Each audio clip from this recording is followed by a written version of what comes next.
Connor, how do you watch Monday's game as a journalist, as a fan? Because it's tough to do it in both ways. And do you donate to their NIL? Yes. I will not be donating to the NIL. I think I donated enough money to the university itself over my 4 years there. Student loan debt into my 30s. We're good now, but I think I donated enough money, so that's not going to be my next reaction. But I will be there in Miami at the game as a journalist, as a Big J journalist, but as someone that has tremendous pride watching my university. And I won't sit here and pretend that I'm some diehard Indiana football fan. I've said that time and time again. Indiana football has never given me a bad day, because when apathy is your default emotion, you can't all of a sudden put yourself in that camp that so many others have been in. But watching the way that it played out against Oregon in that rematch, and just how prepared that team was, how well they executed, it's so hard to fathom. And I loved seeing the fact that that place felt like 95% IU fans in Atlanta. I mean, I've been to so many Indiana football games over the years, like as a journalist, and my freshman year when I used to actually go to games in which I would see the visiting fans outnumber IU fans at Memorial Stadium. It's hard to fathom. So I will be there on Monday night next week as a very proud IU alum, and also as a Big J. Best story in college football in the last 50 years. Phil and I were talking Boise State making that run. I don't know, 20 years ago or so, they beat Oklahoma in a Fiesta Bowl. That was kind of cool. Just a school winning games that you kind of came out of nowhere. Where do you think this lines up in college football? I think it's the best college football story since color television's been a thing. I really do. It's at least the best underdog story. And, I've tried to explain what this is like, because we've seen a lot of programs have these little blips. Go back to the 2007 season, and it seems like every program that was kind of downtrodden had their moment in the sun, whether it was Rutgers or Kansas or USF. And you can have these one-offs, but to play for a national championship and to be this dominant, where all of a sudden we're talking about, hey, is IU like maybe as good of a team as 2019 LSU? That's the part to me that takes this to a different level. They're not even doing what TCU did a few years ago, where they literally won games on like Chinese fire drill type situations and stuff like that. I mean, it's just like, it's hard to fathom what IU has done with how dominant they've been, when for my entire existence knowing what IU football was, if they beat a top 25 team, it was stop the presses. Oh my goodness, how did this happen? So yeah, it is, in my opinion, as good of a story as we've ever had in the history of this sport. So it almost feels like we're already handing the championship to Indiana because of how dominant they've been and because of how close the Miami games have been. But this Miami team has better than a puncher's chance. When you have the kind of defense that they've shown and a running game that they have. And those pass plays are essentially runs. What's the knock on Carson Beck? A lot of his completions are like under 5 yards, because those are just extensions of a run game. Yeah, look, you're right. You guys are right. I mean, there's no world in which I am assuming that it is imminent and that Indiana just has to show up. That is not the case whatsoever. We're well past the point of that 10 seed mattering for Miami. It does not matter. I mean, they have been an unbelievable team defensively. They have done some things really well on the offensive side of the ball, and their biggest weak link was tested late in those moments against Ole Miss, wherein Carson Beck had to come up with two really good drives down the stretch, and that's what he did. And they deserve so much credit for being able to do that. I will absolutely not assume that anything is imminent, even if this IU team has run through the 2 games that they have played so far, and it has not been close. I think where it gets tougher for me to envision IU losing is when I think about Carson Beck against this IU defense. It is lights out, the best defense in college football. They are so disciplined. It didn't even matter that they lost Stephen Daly, the guy who had 19 TFLs for them, who got hurt celebrating the Big Ten championship. And they have just been a machine. And you saw what Dante Moore did, literally the first play of the game to throw a pick six. And some of the people are like, hey, could he be the number 1 pick in the draft? So for me, Carson Beck, I know he's going to be limited with what they're going to try and do with the Shannon Dawson offense. Malachi Toney is a home run play waiting to happen, and Mark Fletcher is legit. But, man, I just have a hard time seeing this Miami defense this Miami offense, rather, consistently moving the ball against the best defense in college football. Hey, I want to ask you a portal question. I guess I don't know if it's necessarily a portal question, but just kind of what would you give advice to Ty Simpson? So he says he's going to go enter the NFL draft, and the reports are colleges are going to offer him $6.5 million to be a college quarterback next year. What do you tell him if you were giving him advice? Well, and his dad can, because his dad, the head coach at UT Martin, Lord knows they've had plenty of those conversations. I would say don't be set in stone on anything just yet.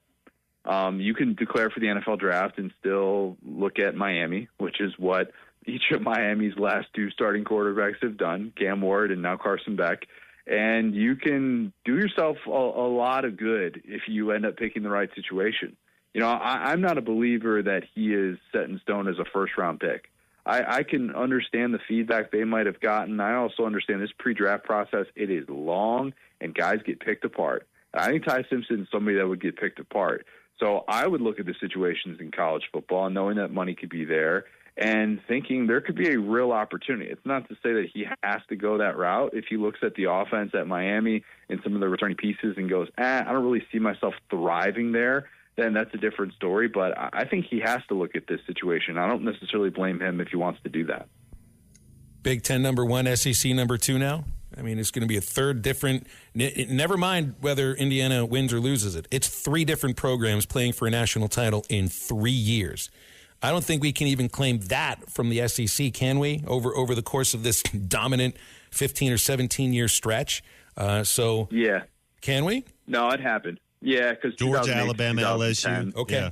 And then, it happened then, and then it happened again with in 2019, 2020, 2021 with LSU, Bama, and then with LSU, Bama, and then Georgia. But you're right. I mean, this is, to me, the best sort of flexing that the Big Ten has ever been able to do. If they can get this done, and if Indiana wins the national championship, it'll be the first time since like the 1940s that it's happened where the Big Ten's been able to do that. I mean, this was the conference that, up until Michigan won the national championship 2 years ago, was just trying to get a non-Ohio State team to win a national title in the 21st century.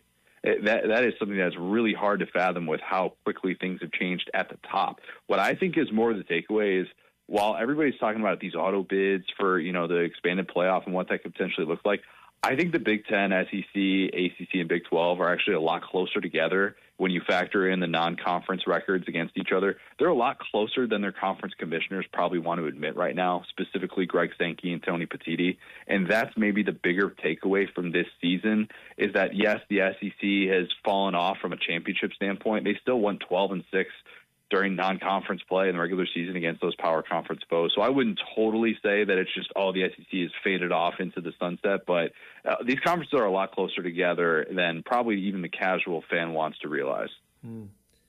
That's an interesting way to look at it here. Is it a matter of SEC teams sort of eating each other alive? Is it still, because I'll be interested to see which conference has more players drafted, because I go by that sometimes. And even last year with two fewer schools, there were more players drafted out of the SEC into the NFL than the Big Ten. So I think there's still, the talent level specifically here. But then again, it's like when you look at the Indiana roster, it ain't about star level. It's nothing about star level, at least not that team. Yeah, you can go back and forth with it. You definitely could, because you're right. I think the SEC is going to continue to have that. This will be, if this happens, I think this will be year 20 of the SEC draft streak, and that's hard to ignore. And you look at the recruiting rankings and the way that plays out. But roster construction is just different. It's just different in this day and age. And, one of the things that I used to always default to was the 24/7 Sports Talent Composite rankings. And now in this day and age with the portal and the way that depth is established, I really don't default to that at all anymore. When it used to tell the story, it used to be able to be the thing that you could point to and say, hey, well, this is how this is playing out. And, I think what's hurting the SEC is that during this 3-year stretch, they're now 3-7 against other power conference foes in playoff games. And the 3 wins that the SEC teams have had have all been against conference champs who wouldn't have been good enough to get in that large bid. that's kind of troubling when you think about, what matters when you talk about conference supremacy and all that stuff. So, yeah, maybe the depth is still there. Maybe the NFL draft streak is going to live on and the SEC can still point to that. But I don't necessarily think anymore you could just say, oh, they're beating up on each other, and that's why, they're not able to have national champions. You would be doing better against the other power conference foes, I think, if that were the case. Hey, on this national championship game, low-scoring game, I tend to think that it's going to be a one-score game in the fourth quarter, no matter how it goes down. Do you think that's just kind of how Miami goes? And what do you think, like a 31-24? What are you kind of seeing? I'll be stunned if Miami gets 24 points against Indiana. I really will be. And that's not just the Indiana homer in me. That's seeing what this offense does, seeing that it's had some really good moments, but it's still limited and it can still sometimes get in its own way. And I'd be really, really impressed if Miami got to 24. I think more likely than any scenario is that IU wins this game by multiple scores. And, that's probably going to be a popular opinion going into this game. And Miami can say, even if they're playing a game in their own stadium, they can say nobody believes in us. I don't know that matters, because Oregon could have said the same thing. And Oregon had at least a blueprint of what didn't work in their first matchup against Indiana, wherein they had the fewest yards that they've had in the entire Dan Lanning era. And what adjustments did they make? None of them worked. And maybe that didn't work because they didn't have the backfield to be able to support that. But I have a tough time seeing Miami being able to hang with this IU defense. I think that's the great equalizer. I think IU benefits from short fields.